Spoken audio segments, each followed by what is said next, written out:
What's up, y'all? TBrown31 here with JaboctheGreat. Welcome back to The Last Word. Let's talk Steelers Ravens. This one did not disappoint, and once again, man, the Steelers they pick up another victory against the Ravens. I don't really even know what to say about this one. I mean, we both picked the Ravens, but it's not as if like the Steelers winning is a surprise. I think it's just the way this game went down. Everybody kind of expected coming into this one with both offenses being what they are, especially the Ravens offense. We thought it would be different than the usual Steelers Ravens matchup. Nope. Dirty, gritty, low scoring, defense making big plays. This one ends up 18-16. Steelers win another one. Yeah, we said it's going to be a big matchup. Baltimore has a chance to make things a little more even in the division, at least at the top of the division. The bottom half is not really in contention at the moment. Um, Yeah. and Pittsburgh takes their opportunity to put a little bit more distance between themselves and the Ravens. So a little bit of a weird gap because of the bye weeks and stuff, but they get a crucial 8-2 record here and drop the Ravens to 7-4. Ravens haven't had too bad of a time since that 0-2 start, but a big loss here as the Steelers start their in division play. So looking at it on paper, it really does reflect that this game was pretty gritty. Russell Wilson, Mr. Unlimited, goes 23 for 36, 205 yards, no touchdowns, does throw a pick. Not really a bad game, just kind of unfortunate on the pick, and he does what he can do to get his team down towards field goal range. These guys will not get into the end zone, but that does not mean that they played a bad game. Uh, Led on the ground by Najee Harris with 63 yards, followed up by Jalen Warren with 41 yards. They've got a nice little 1-2 punch kind of going on there. George Pickens led them in the air with 81 yards. But again, the Steelers would not score a touchdown. Deshaun Elliott and Patrick Queen, of course, who just came from Baltimore, would recover some fumbles from the Ravens. Peyton Wilson got a really unfortunate pick on Lamar that looked like it was a Justice Hill catch, and then boom, it's interception. And then Chris Boswell, really going up against Justin Tucker here. Not that Tucker has been the best kicker in the league this year, certainly has not. But Chris Boswell in this game nails all 6 of his field goal attempts, giving the Steelers all 18 of their points, including hitting a 57-yarder for his longest. Just a huge day for Chris Boswell, and that's what ends up getting them the win. So they get down, get him in range, including long distance, 57 yards. No problem for Chris in this one. Gets 18 points. Ravens are not able to score enough, even with their touchdowns, to make a difference there. And so this is the second win for the Steelers this season, where they just scored field goals. The other one being against the Falcons in the opener, that kind of weird Justin Fields game. A much different Steelers team at this point in the season, but kind of funny that they get the same type of result. For the Ravens, Lamar Jackson, 16 for 33, 207 yards, almost identical to Russ's yardage, just a lot less, or a few less completions there. 1 touchdown and 1 interception. He was second in rushing for the Ravens at 46 yards. Derrick Henry, of course, would be the leader with 63 yards and a touchdown. And he fumbled on the first drive of the game. Very uncharacteristic. Has not fumbled, I think, before that in the last 300 carries that he had, or 300 touches. So definitely a big kind of development there to see him fumble, and for it to be the third play of the game. I mean, he just barrels forward and then boom, gets punched from behind, and that's it. There's a fumble there. He would make up for it a little bit later with a touchdown. But yeah, not the ideal moment for Derrick Henry. Isaiah Likely would be the leader in the air with 75 yards. He also fumbled. And then Zay Flowers had 39 yards, second in receiving. And he would score a touchdown pretty late in the game. That gave the Ravens a chance to tie it late, and then we can talk about that 2-point conversion. Does not go well. Marlon Humphrey had an interception on Russ, and then Justin Tucker goes 1 for 3 on his field goals. He hit a 54-yarder, which ironically would be his longest attempt, and he missed a 50-yarder and a 47-yarder. So not a great day. This is the first time Justin Tucker has missed 2 field goals in a game since 2018 against the Chargers. Not a great week for him.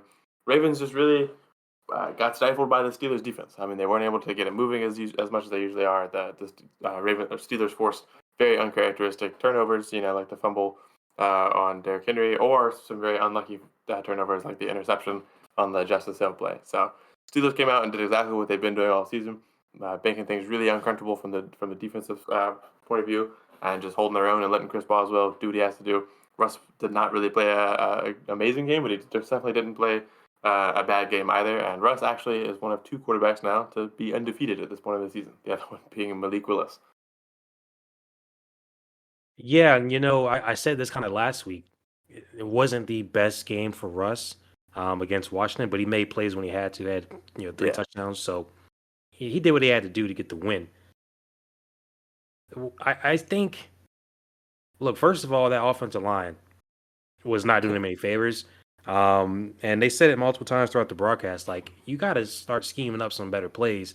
If Arthur Smith, the OC out there, like to get him to throw the ball like pretty fast, because I mean it just wasn't working. He was holding on to the ball a long time, and like you mentioned, he was doing what he could to at least get them in field goal position, and not mess that up because he was throwing it away. But that one time he just didn't throw it away for some reason was that interception in the end zone. That was bad, but the defense saved them there, and we kind of just forgot about it when they got that interception right back. So yeah, in a game like this, 18-16, it really just came down to all these mistakes and mental errors. A lot of penalties for the Ravens in this one, which look, Steelers Ravens rivalry. I mean, at some point, it's going to start to flare up a little bit. So that's kind of what we expect. But 12 penalties and fours for 80 yards. That's not good. The Ravens are the most penalized team in the NFL. So penalties are an issue. Justin Tucker, we know he hasn't been as good as he used to be, but missing those 2 field goals, like just back to back the same way, man, it was rough. Finally did make that longer one, 54-yarder, like you said. But missing field goals, the fumbles, and the interception by Lamar later in the game after you just got a pick in the end zone, and just overall, like you're not. I don't know what's up with that offense at some points in the game. Like, you're not going to be able to come in every single game now because they've done it 2 weeks in a row, really, and not really do much on offense early on and expect to win. You were able to come back last week against the Bengals because we're going to talk about it. The Bengals defense is awful, just like their secondary, who they have some stars back there, of course. I mean, they got guys in that secondary, but that defense, pass defense, has been awful. But they came out so slow in that first quarter, didn't score a single point. They finally scored. Their best drive of the game really was that last one, um, or second to last one, I guess, really, before that fumble, that long drive, 80-yard drive, where they went down and got a touchdown at the end. And it was like, where was that the entire game? Because the Steelers really weren't doing much either. Like you said, getting down, but getting field goals. So this one overall just came down to these mistakes and mishaps. And a game against a team like the Steelers in this type of rivalry game, just can't let that kind of thing happen. Yeah, I mean, playing against like the Bengals, as far as that rivalry goes, with this year with that Bengals defense, you have room to come back. Obviously, we've seen that twice now with the Ravens and Bengals this season. The Steelers team, as I said last week, I've joked about the devil magic. You can make jokes about them putting a curse on Justin Tucker or whatever you want to say. But they are just a good team. They're a really really tough defense to get through.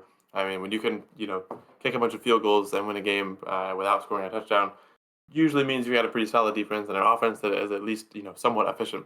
The Steelers offense has a chance to be explosive, but this is, I think, one of the benefits they have right now of that, having Justin Fields and having Russell Wilson. Both of them have really, really high potential to be great, but you don't really need that all the time as the Steelers team. You need your defense to show up, do what they do, force some turnovers, force some mistakes, um, and Russ and Justin Fields just to play well enough to move the ball on the field. Ideally, they go off and score some touchdowns. We've seen that from both of them this season. Justin Fields also ran a few times in this game. But for the Ravens, coming up against a team like this, you can't afford those mistakes. You know that their goal really isn't going to be to pile it on you on offense because that's just not entirely what they've been doing, right? Like, I mean, sure, if you turn all 6 of those field goal drives into touchdown drives, you get a massive score, but that's just not Yeah, how football works. So yeah, um, the Ravens know that they just have to be able to outpace the Steelers and not make those mistakes. When you fumble, on the first drive of the game, you don't set the pace, don't set the tone very well there. And then you punt on the next drive after allowing the field goal. Then you miss 2 back-to-back field goals after the Steelers turn it over on downs. I mean, it's just a first half full of mistakes until finally, you allow a second field goal, you get down the field, like you said, probably best drive of the game. Derrick Henry punches it in. It's 7-6. And then you fumble again and go into halftime down 9-7. Just not great. Another field goal comes in. You finally hit a field goal after Tucker's missed 2. And the mistakes really just do add up. You get down to the end. If Tucker hits even one of those 2 field goals, you don't need the 2-point conversion. Unfortunately, Right. you've got all those mistakes. You answer the Steelers' interception, or you answer getting a pick on the Steelers by giving them a pick. They get another field goal from it to make it 18-10, which really ends up putting it out of reach.